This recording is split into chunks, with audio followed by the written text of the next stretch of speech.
Amanda here from DMG, and today we are going to be looking at this piggyback guide to Legend of Zelda Tears of the Kingdom. So this has literally just come out, and it is the companion guide to the original Breath of the Wild guide that they did. It comes in this hardback, which I have here, and also a paperback version as well. If you're interested to see the Breath of the Wild version of this book, then that's on this channel, so just hop on over and you will find it there if you want to have a look at that. Now, the book itself, so let's take a look at it physically. It is a hefty old book, so it's obviously got a lot going on in there, so that's a really heavy book.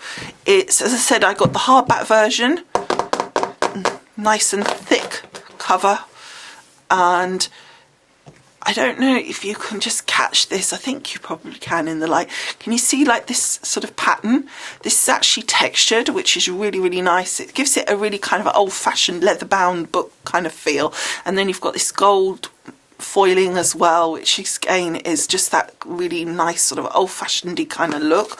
Then on the side you've got the logo and the name of the book. Again, very subtle, very quite different actually to the Breath of the Wild one, which was quite colourful compared to this in many ways.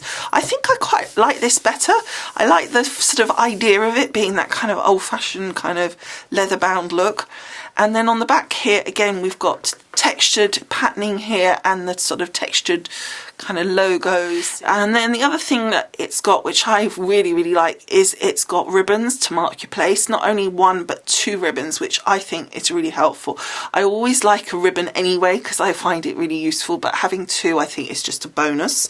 So that is that. And then the paper, if we just go into one page here, we can see one beautiful bright colour print, really nice crisp print, and the actual paper, as you can see in the light there, it's coated paper, so it's really nice quality,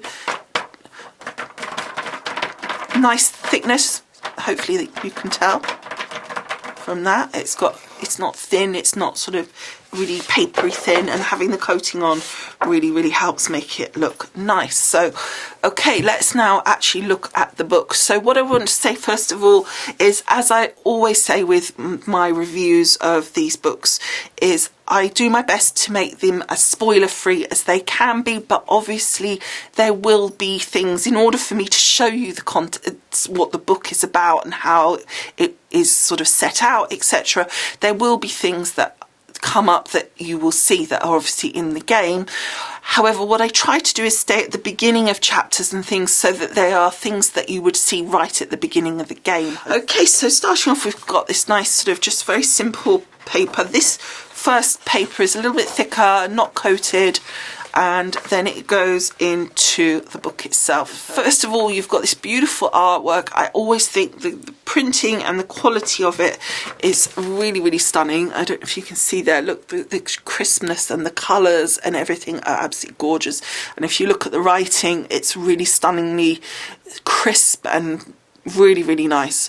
And that's just a little introduction there by Piggyback. So that's kind of the technicals of the actual book itself. So then we get into contents. So we've got this beautiful green, which is the colour theme, I believe, for this Zelda. So again, nice artwork, just setting out the contents here of the book. So just to run down it really, just so you can see what sort of things are covered in here.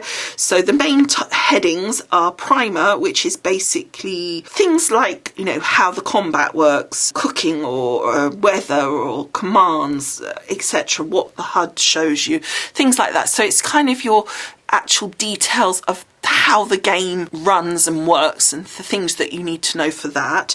Then you've got the companion, so that is, it's a tour guide to accompany you throughout your adventure, highlighting challenges, rewards and opportunities along the way to optimise your playthrough. Then we've got your main quests, shrines, side adventures, side quests. So I don't know really what the difference between those are. The atlas, which is obviously all your maps, and then inventory, which is going to look at things like all your armour, weapons, etc. Then your bestiary, I never can say that right. Anyway, and that's all your, basically your enemies and things kind of, and then under each title it breaks that down a little bit more for you, but I'm not going to do that. As I say, I'm going to try and keep that to a minimum. So then we have this quick start guide. Now a lot of these guides will set out how the guide works, and this is what this is doing here. So it's just saying, for example, getting started, look at the primer chapter, and and it's just telling you, then look at the playthrough guide, and what that is covering. 3, 4, you know, individual quest solutions, which is your walkthrough chapters, and it tells you that those are your main quests, your shrine quests, side adventures and side quests. So it's breaking down where you'll find the things that you're expecting. So if you're looking for a walkthrough, it says here heading walkthrough, and then it tells you which chapters are going to be that walkthrough.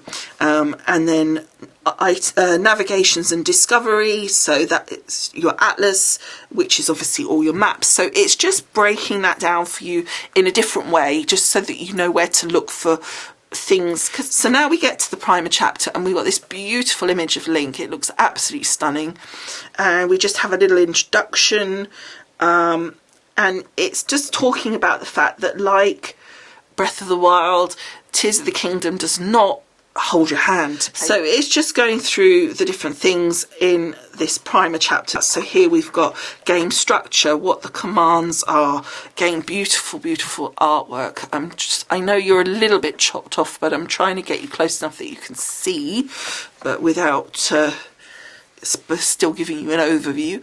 So then we've got on-screen display, so it's just showing you on here, you know, what you'll see, and then it's numbered them. So if you can just see up there on the image there, look, for example, come on camera, that's it. It's got 1 and 2, and then you've got 1 and 2, and it explains what those things are.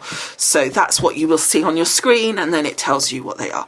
Navigation, so how to move, so jumping, swimming, climbing, descent, blah blah blah, exactly what all those things are. And again, some beautiful artwork down the bottom there. It's a bit shiny, this paper, for lighting, but hopefully you can see.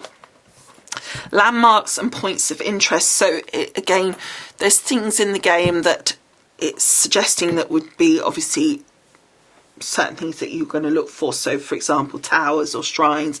Again, I don't think I'm giving anything away to anybody when I say those things, stables, etc. But it's just showing you information about those and what those things are that you might want to look out for on your map in the game.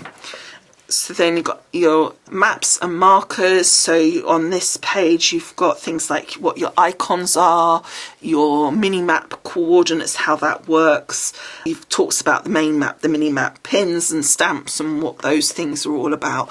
Then there's a page here which I have a feeling that we'll ignore, because I'm got this feeling that it might be a spoiler-ish, so we'll just, I don't know, because I don't know what's exactly in what game and what's sort of meant to be a surprise and what's not. A lot of this stuff I think I've seen already in trailers and stuff, so I'm not sure. You know, some of this stuff is talking about abilities. Well, I think a lot of these abilities we will have seen in the trailers, but again, I won't mention them specifically. Hopefully you're far enough away to not see if you don't want to, but it just gives you an idea that those things are there and explained should you require it. And then it talks about puzzles, additional abilities and features such as, say, your camera, etc. So it's got information there. Then we've got combat, and I mean all sorts of things about combat, and offense, defense, etc. More and more elemental weapons, different strategies, etc. Resources and character progression. So we've got weapons, different types of weapons, armor, other things, wildlife. So just information about all of that goes on here. Monster parts. I think this is about things that you can collect as well. Certainly that seems to be things that I know that I'm collecting in Breath of the Wild, so I'm assuming it's similar, and therefore what you can do with those items and why they're of value to you. And then we've got about cooking, we've got about weather and the elements, which I think is quite helpful. Then we're on to companion, and just before I get into what that means, let me just show you this down the side. This is like almost like an index on the side, and it marks exactly where you are. So if you were a bit further in, you go in a page, you might not know you're in here, you might not know that you're in companion section.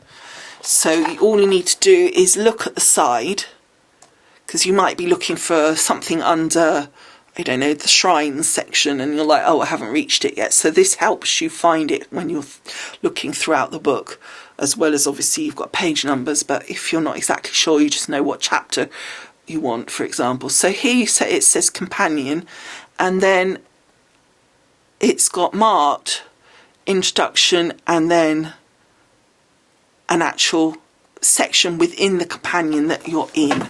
So it is really helping you along that side to see exactly where you are. So just to explain what they're saying the companion is, it's saying that the guide fully embraces the free-form nature of Tears of the Kingdom, which is why instead of offering a prescriptive linear walkthrough, we have opted for a modular structure with themed chapters. This approach ensures that each reader can use the book in accordance with their own playstyle, referring to our advice as and when they need assistance or information. You might wonder, though, how are you supposed to approach such a vast array of possibilities? Where do you even begin? Which, I'm missing a bit here, which is precisely where this chapter comes in. It offers an overview of the steps required to complete the main episodes of the core storyline. Okay, so that's kind of where we are. It says it also serves as a jumping off point to the individual walkthroughs, analysis and specialist information available in the later reference chapters. So that's what this section is for. So I think that helps just to explain what this is about. As I said, I'm not going to go massively far into this each section of it. So we'll just be here on this first page. So we've got here the introduction. So again, this is just explaining about the chapter and what the different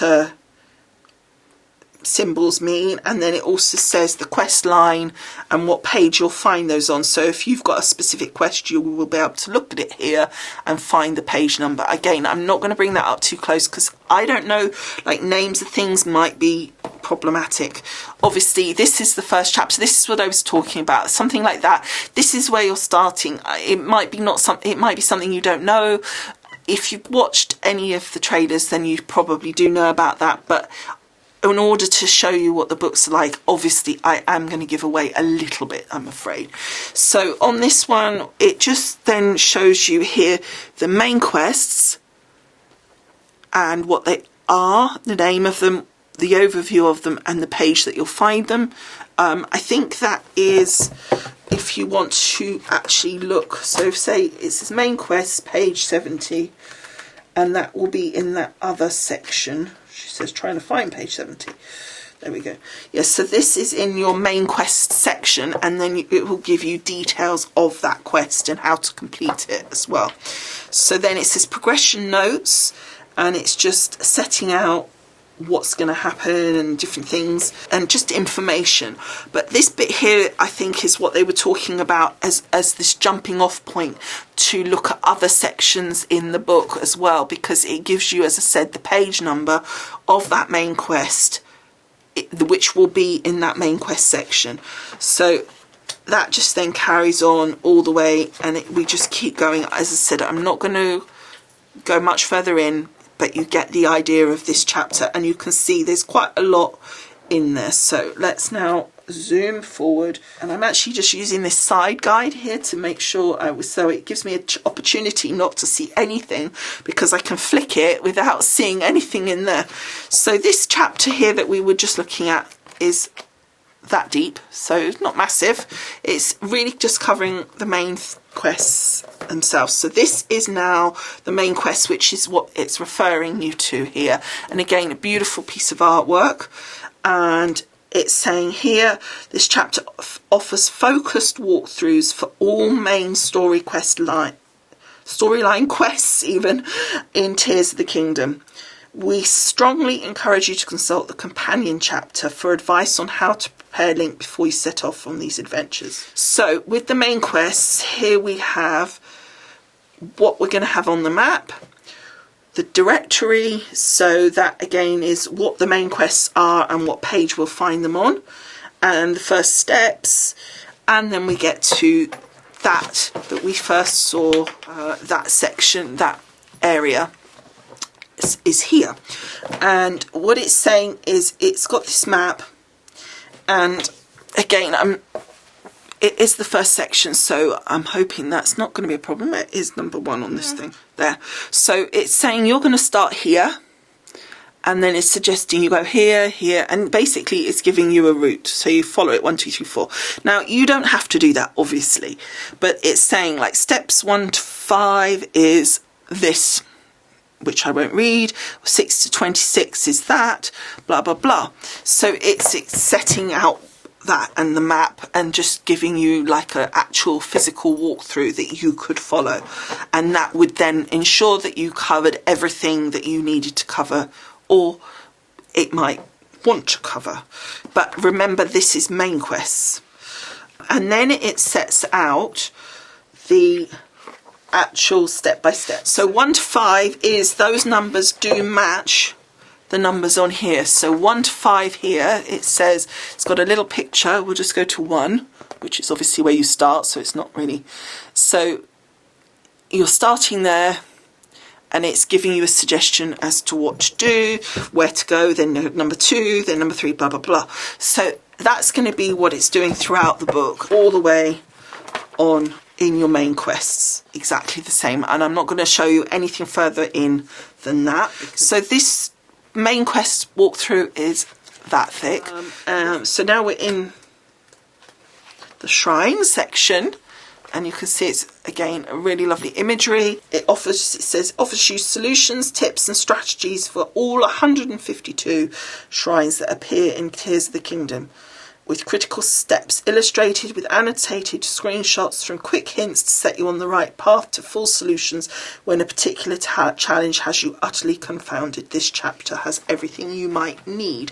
So then we have the introduction. Okay, and then we have an overview map of the shrines, and a second overview map, which will become evident why there's more than one in due course when you start playing the game. I'm not going to give that away, but it's a really nice thing to have that map where you can pinpoint exactly where something is. If you're wanting to be a completionist and you want to find every single thing, and you're like, you know there's this many but you can't find the last one or something, then obviously that would be really handy. Here we've got the shrine directory, so that lists every single shrine. So it says Atlas Zone page on Atlas and the walkthrough page, and I really wanted to show you how they lay it out on here, but without giving anything too much away. So what we've got here is it's talking about that section there, which is on this main map up here. So it's up here, and as it shows on there, so that's a representation of this map here. And then it gives you specific coordinates and where in the Atlas Zone you'll find it, what page, that it's what type of shrine it is. And then it goes through the steps with visuals for you. I'm sort of not moving the book on purpose. I'm hoping that light shining is just disguising enough, but you get a rough idea. So you get this image, and then you get a bit of writing, and then you get the next step, and then the next step, and the next step. So that's your shrines, and then you move on to the others, etc. And it does the same thing. You've got the little symbol showing you where it is, and etc. Now it's in region order, but it sets out down the side the different areas, and that's this one up there, northernmost latitudes. So I guess that's sort of region on the map, and then it talks about them on the side here as well. Okay, so now we have the side adventures. So it says it's offer walkthrough and useful information for all side adventures, including unlock conditions and potential rewards. We've sorted them by region using the same general order of progression suggested in our companion chapter. If you're looking for guidance on a specific side adventure, use the accompanying directory to find the relevant page. So basically it's again got a list of the names of the side adventures and what page within this section it will be on, and again a beautiful piece of artwork. So we'll just turn over. So here again it's just setting out that's the name of the side adventure up there, and then 1 and 2 information, picture and information. So here, availability, quest, vendor, location, reward, and then how to complete it. Same again, exactly the same, availability, blah blah blah, and then that one's obviously a lot smaller because it's just got one picture, and it's just going to go through like that as it goes on. So again, as before, I'm not going to go much further forward because I don't want to give any spoilers, but hopefully that gives you an idea that again you've got all of that covered as well. So now that one goes to here, so that's about that thick, and then we have side quests, and again a beautiful painted image of Link. This chapter features walkthroughs for all side quests, including unlock requirements and rewards, blah blah blah. Though there are exceptions, side quests are usually relatively simple assignments where you're required to perform a straightforward task. So that is your directory. So again, it's got quite a few here. It sets them out, the name of them, and the page that you'll find them here. Exactly the same principle as the side adventures. The side quests are basically here. We've got availability, quest vendor, location, reward, and then a little picture and exactly what happens and what you need to do.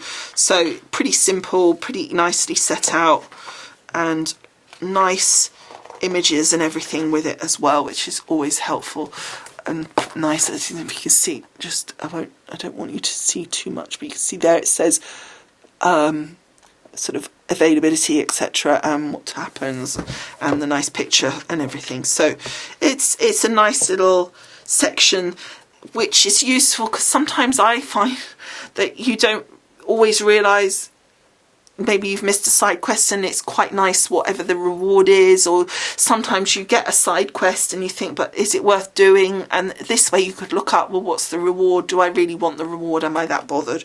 So that's always quite helpful in different ways. Okay, so that's side quests, and now we have Atlas. So basically, detailed annotated maps of Hyrule. To get the most of the maps, we suggest you first read the short introductory sections. This explains the meanings of the icons, also offers advice on activating different things, which I'm not going to mention. So there's your legend. Again, I think that's sub-legend, and then map coordinates, just explaining it on the screen, and it's telling you how that works, so that's helpful for if you're looking something specific, and they've used it obviously in here. Okay, so then we've got an overall map which shows where the towers are, and just an explanation of and chat about those. And I guess the point of that is that it unlocks the map section for where that tower is, as it does in Breath of the Wild. And then about that, it's just, we don't want to see all of that, but basically about the seeds and where they are, I guess. Then other things, and then we get to the overall map. So we've got here, it's just showing us this is the overall map and how it's set out, so A1, and then what page it's on, and blah blah blah. Okay, so then what you have for each section of the map is you go to the page that it's on. So 313 is A1, so it's this section of the map. It sets out the map there, so there you can see, just hopefully in just a little bit of it to get an idea. So it gives you sort of a topographical view of it as well, so you can see, you know, whether it's height and mountainous, or whether it's got greenery. There's also the symbols on it which tell you different things. It's got numbers on it, and that number there, number 1, refers to the number 1 down here, which then talks about what that is and why it's there, I guess. Then down the side here you'll see, as before, you've got the different types of maps. So that's the surface ones. Then we go to different types again. I'm not going to get into that, but it's different colours. So again, all different types of maps for different types of sections of the overall world. Again, I don't want to go too much into it because I think some of that is meant to be kind of, is not necessarily known, so I'm not going to go into detail, but the principle will be the same. It will be set out like that. As you saw, some were different colours for the different types of area, but essentially it's the same. So then we go to inventory. Oh, sorry, and you can see that's a big section. That's probably the biggest one that we've had so far. Then we go to inventory, so it just basically tells you everything about everything you can pick up, collect, eat, all of that. So then it talks here with the symbols and the different kind of effect that each thing will give, the description, armor, materials, etc.